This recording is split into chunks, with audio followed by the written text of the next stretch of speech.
하나님 우리 아버지와 우리 주 예수 그리스도로부터 오는 은혜와 평강이 오늘 주일 공동 예배에 참석하신 발복교회 성도 여러분들과 함께하기를 바랍니다.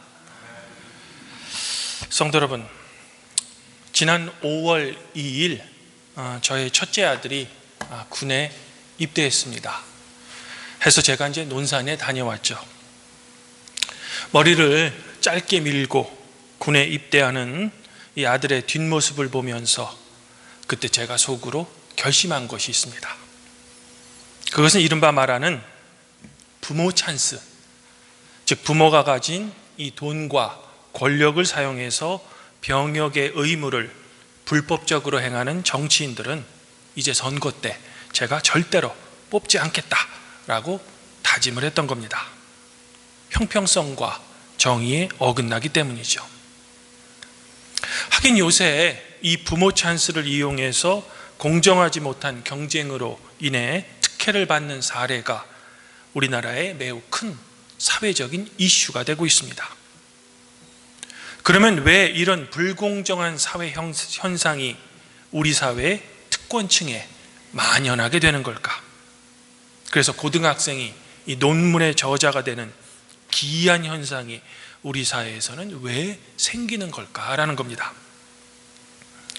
사실 엄격히 말하면 이것은 아이들만의 잘못이 아닙니다.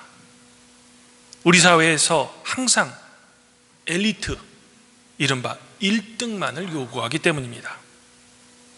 대학 입시에서도 취업에서도 심지어는 교회조차도 엘리트를 매우 좋아하고 선호합니다.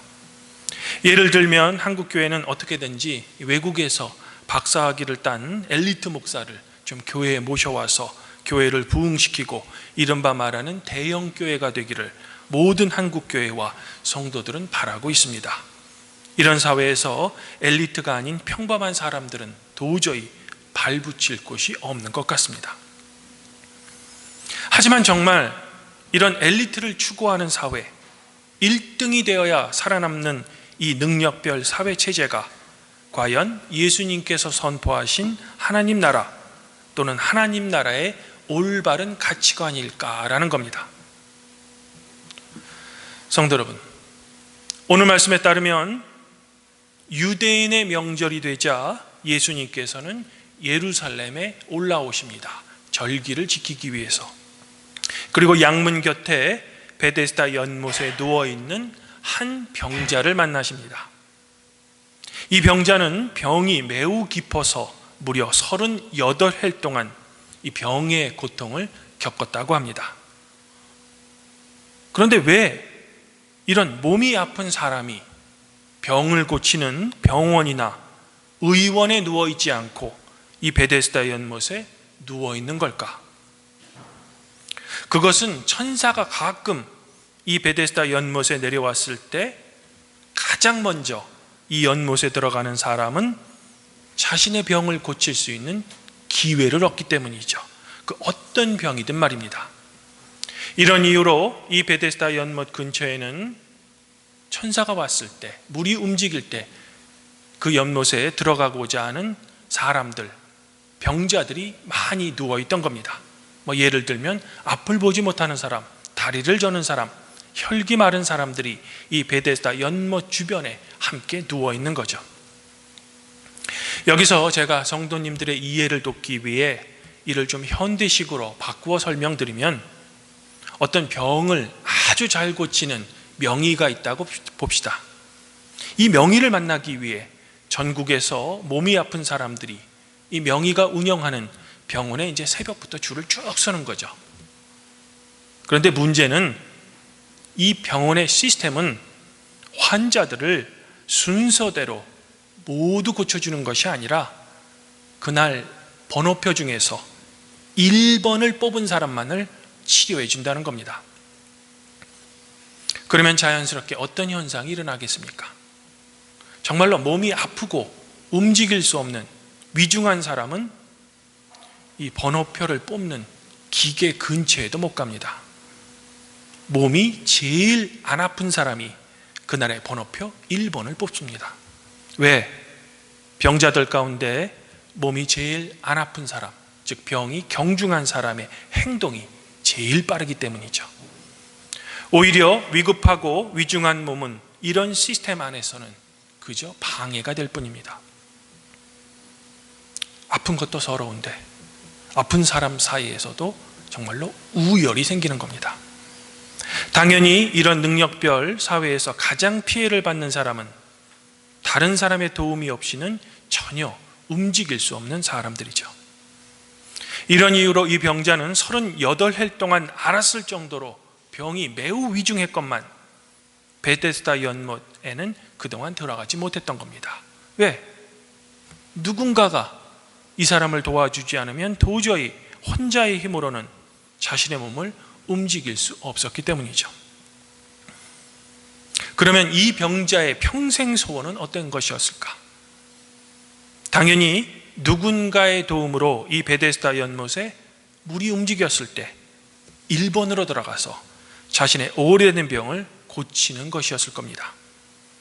해서 예수님께서 그 사람에게 당신의 병이 낫고자 합니까? 라고 물었을 때 자신의 상황 설명을 하면서 예수님에게 제발 나를 이 연못에 첫 번째로 넣어주십시오 라고 요청했던 거죠. 하지만 예수님께서는 이 사람의 요청을 그냥 무시하시고 그저 내 자리를 들고 걸어가라 라고 말씀하셨다는 겁니다. 그랬더니 그 사람의 병이 곧 나아서 자리를 들고 이 베데스다 연못에서 걸어서 나갔다라는 겁니다.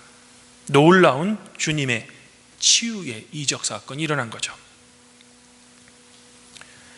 여기서 우리는 오늘 말씀에는 자세하게 기록되어 있지는 않지만 당시 이곳 베데스다 연못의 상황을 우리가 어느 정도는 재구성해 볼 수 있습니다. 한번 생각해 보십시오. 언제 천사가 내려올지 전혀 알 수 없는 이 베데스다 연못에는 수많은 병자들이 첫 번째로 들어가기 위해 24시간 동안 대기하고 있었을 겁니다. 그리고 이렇게 여러 사람이 24시간 동안 한 곳에 오래 머무르게 되면 자연스럽게 이곳에는 작은 사회가 형성되죠. 그리고 이 사회를 유지하기 위해서 필요한 것을 공급하는 자본시장도 형성됩니다. 즉 이 베데스다 연못에는 첫 번째로 들어가는 것을 기다리는 병자들에게 24시간 기다리고 있으니까 중간중간에 물을 파는 사람들 또는 병자들에게 먹을 것을 파는 사람들 또 가끔 이 병자들을 돌보기에 온 가족들에게 물건을 파는 사람 등 이곳에서만 통하는 작은 시장이 형성되어 있었을 겁니다. 그리고 이런 자본시장을 지탱해주는 사회체제의 근거는 바로 베데스다 연못에 첫 번째로 들어가야 병이 고쳐지는 이 이상한 시스템이죠. 그런데 지금 예수님께서는 내 자리를 들고 걸어가라 라는 당신의 말씀으로만 이 병을 고쳐주신 겁니다. 아마도 예수님의 이 말씀은 다른 사람의 도움이 없이는 도저히 병 고침을 받을 수 없는 이 한 사람에게는 정말 큰 은혜일진 모르지만 이 베데스다 연못을 중심으로 형성된 기존 사회 체제 또는 이곳을 지탱하고 있는 시장 경제 체제를 붕괴시키는 파격적인 행동을 하신 겁니다. 그래서 베데스다 연못에서 병자들을 상대로 장사를 하던 상인들에게 예수님께서는 아마 엄청난 질타를 받으셨을 겁니다. 하긴 예수님의 이런 행동은 이번이 처음이 아닙니다. 과거에는 성전을 중심으로 이 암묵적으로 형성된 환전 시스템, 다른 말로 성전이 운영되는 성전 경제 시스템을 뒤엎으심으로써 이것을 통해 이익을 취하던 제사장들의 심정을 아주 불편하게 만드셨죠. 특별히 오늘 예수님의 이 행동이 파격적이었다는 것은 바로 이 병자를 고쳐준 그날이 일을 해서는 안 되는 안식일이었다는 점에서 더 분명해집니다. 왜냐하면 유대인들의 율법에 따르면 병 고치는 일 또한 안식일에 절대로 해서는 안 되는 이 일에 해당하는 목록이기 때문입니다. 즉 예수님의 오늘 행동은 매우 의도적이셨다라는 거죠. 그러면 예수님께서는 왜 이런 당시 종교 지도자들을 매우 불편하게 만드는 파격적인 행동을 하시는 걸까? 그것도 한두 번도 아니고 당신의 공생의 전체에 여러 번 걸쳐서 말입니다. 지금 예수님께서는 이 베데스다 연못 주변에 형성된 능력별 사회체제, 시장체제, 그리고 더 나아가서는 이를 암묵적으로 지지하는 당시 종교체제를 완전히 부정하고 계시는 겁니다. 아픈 사람 가운데서도 능력이 있어야 그나마 병을 고칠 수 있는 기회를 잡을 수 있는 이 이상하고 부조리한 체제 자체를 거부하시는 겁니다. 그리고 그것을 기반으로 형성된 경제 시스템, 그리고 몸이 아픈 것은 죄를 지었기 때문이라는 율법 중심의 종교 체제를 예수님께서는 전면 거부하시는 겁니다. 오히려 가장 아프고 가장 도움이 필요한 사람, 그러나 중심으로부터 가장 멀리 떨어져 소외된 이 아픈 사람에게 관심을 보여주심으로써 이 사람의 원래 오래된 기존 목표인 베데스다 연못의 1등이 아니라 바로 하나님의 말씀으로 이 사람을 치유해 주시는 거죠.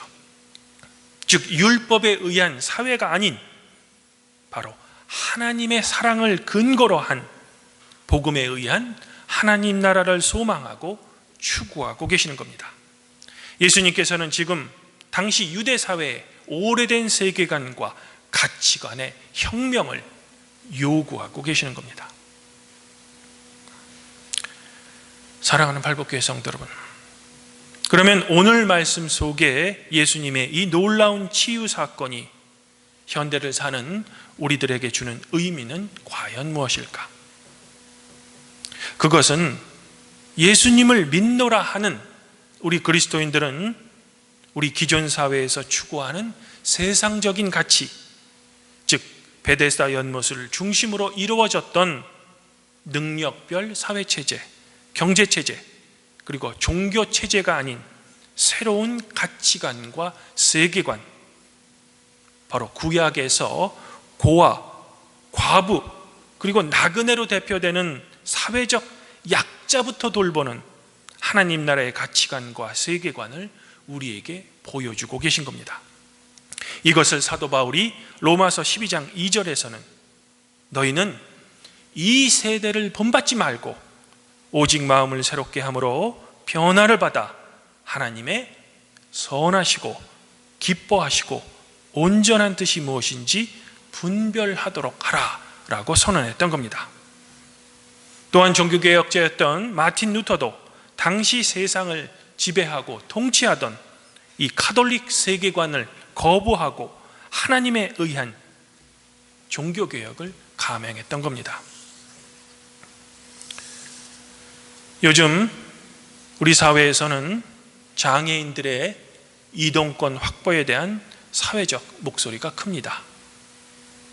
제 수업을 수강하고 있는 학생 한 명도 1급 장애가 있는 학생인데 이 학생은 휠체어, 엘리베이터, 그리고 이 경사로가 없으면 학교 건물 내에 이동이 매우 제한적입니다.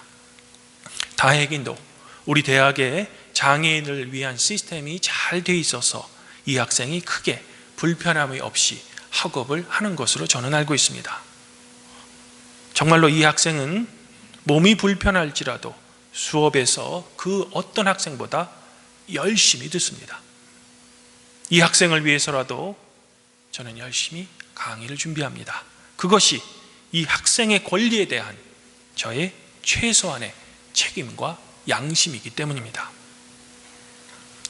만일 대통령의 출퇴근으로 교통을 통제하는 것이 한 국가의 원수의 권리라면 휠체어와 다른 도움이 없이 움직일 수 없는 이 장애인들의 이동할 수 있는 보장도 당연히 보장받아야 될 기본 권리이며, 오히려 예수님을 주님이라고 고백하는 우리 그리스도인이라면 반드시 함께 동참해야 될 우리 시대의 사회 문제일 겁니다.